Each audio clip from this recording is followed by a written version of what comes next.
Guys, അപ്പൊ നമ്മുടെ കഴിഞ്ഞ വ്ലോഗില് അടൽ ടണലിൽ എത്തിയതിനു ശേഷമായതുകൊണ്ട് നമ്മൾ വൈൻഡപ്പ് ചെയ്തിട്ടുണ്ടായിരുന്നത്. ഇന്നിപ്പോ നമ്മൾ അടൽ ടണലിൽ തന്നെ സ്റ്റാർട്ട് ചെയ്യാണ്. ഫസ്റ്റ് ടൈം ഈ അടൽ ടണലിൽ വരുന്ന സമയത്ത് എനിക്കിവിടെ വലിയ അത്ഭുതമായിരുന്നു കേട്ടോ. എന്താന്ന് വെച്ച് കഴിഞ്ഞാൽ, ഞാൻ ആദ്യം ഇവിടെ വരുന്ന സമയത്ത് അടൽ ടണലിന് തൊട്ട് മുമ്പ് വരെ ഫുള്ള് ഗ്രീനറി ആയിരുന്നു കേട്ടോ. നമ്മളിങ്ങനെ വണ്ടിയിലൊക്കെ പോകുന്ന സമയത്ത് ദൂരെ ഇങ്ങനെ മഞ്ഞുമലയൊക്കെ കാണാം എന്നുള്ളതല്ലാതെ അടുത്തുനിന്ന് അങ്ങനെ സ്നോ ഒന്നും കാണാനേ ഇല്ലായിരുന്നു. അങ്ങനെ അടൽ ടണലിൽ വന്ന് ടണൽ അങ്ങോട്ട് പാസ് ചെയ്ത് കഴിഞ്ഞപ്പോഴത്തേക്കും പിന്നെ അങ്ങോട്ട് കാണുന്ന മുഴുവൻ മഞ്ഞ് മൂടിയ നല്ല വൈറ്റ് കളർ മൗണ്ടെയ്ൻസ്. നിങ്ങൾക്കറിയോ, മഞ്ഞൊന്ന് അടുത്തുനിന്ന് കാണാൻ കൊതിച്ചു വന്നിട്ട് ചുറ്റും മഞ്ഞ് കൊണ്ട് മൂടിയ ഒരവസ്ഥ. ആ ഒരു ഫസ്റ്റ് എക്സ്പീരിയൻസ് ഇപ്പോഴും എൻ്റെ മനസ്സിൽ അതുപോലെ കിടപ്പുണ്ട്.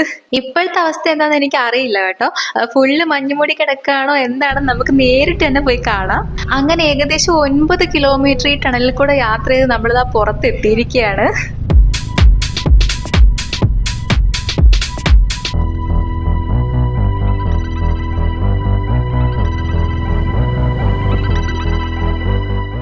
അപ്പോൾ ഫ്രണ്ട്സ്, നമ്മളിത് സക്സസ്ഫുള്ളി അടൽ ടണൽ പാസ് ചെയ്ത് പുറത്തിറങ്ങിയിട്ടുണ്ട്. ഇനി ഇവിടെ നിന്നാണ് നമുക്ക് കോക്സറിലേക്കും ലേയിലേക്കും കിലോങ്ങിലേക്കും ഒക്കെ വഴികൾ വേർപെടുന്നത്.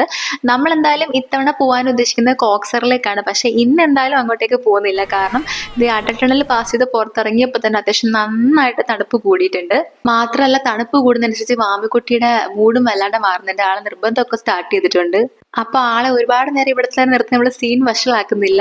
അതിനു മുമ്പ് തിരിച്ചു പോകാനാണ് പ്ലാൻ. ഇന്ന് തന്നെ ഐസ് കാണണമെന്ന് പറഞ്ഞുകൊണ്ടാണ് ഇപ്പൊ തന്നെ ഇവിടെ കൊണ്ടുവന്നത്.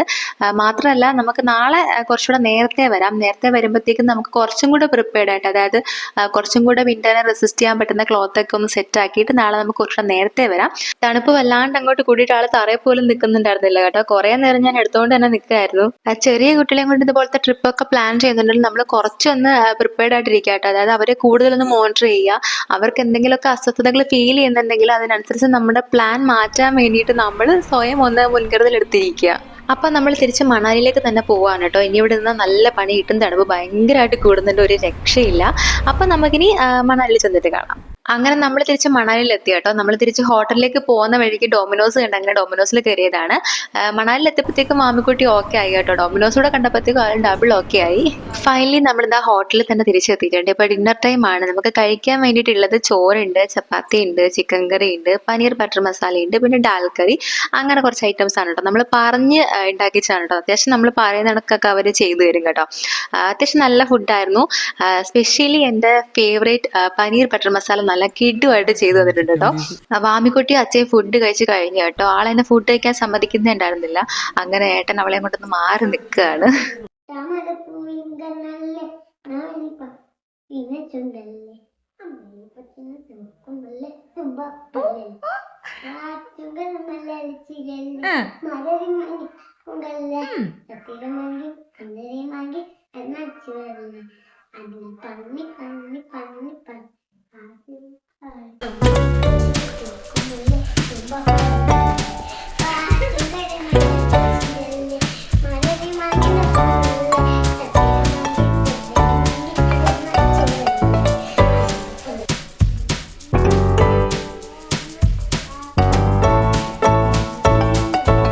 വാമിക്കുട്ടി അങ്ങനെ ഡിന്നർ നന്നായിട്ട് കഴിച്ചിട്ടുണ്ടായിരുന്നില്ല കേട്ടോ. അപ്പൊ ഞാൻ ഓട്സ് കരുതിയിട്ടുണ്ടായിരുന്നു. അങ്ങനെ അത് കൊടുത്തുകൊണ്ടിരിക്കുകയാണ് ഇപ്പൊ.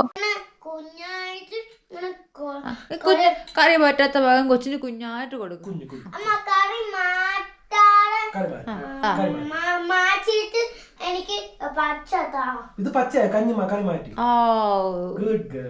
അടിപൊളി, സൂപ്പർ. അപ്പൊ ഫ്രണ്ട്സ്, ഈ പരിപാടി കുറച്ചു നേരം ഇങ്ങനെ വീണ്ടും പോകും കേട്ടോ. ഇനി ഫുഡ് കൊടുത്ത് കഴിഞ്ഞിട്ട് വേണം ആളെ കിടത്തി ഉറക്കാൻ വേണ്ടിയിട്ട്. നമുക്കും കിടക്കണം, നല്ല ടയർഡ് ആയിട്ടുണ്ട്. അപ്പൊ നമ്മുടെ ഇന്നത്തെ വ്ലോഗ് ഇവിടെ വൈൻഡപ്പ് ചെയ്യാണ്. നമ്മുടെ ബാക്കി മണാലി വിശേഷങ്ങളായിട്ട് നമുക്ക് അടുത്ത വ്ലോഗിൽ കാണാം. അതുവരെ ബൈ ബൈ.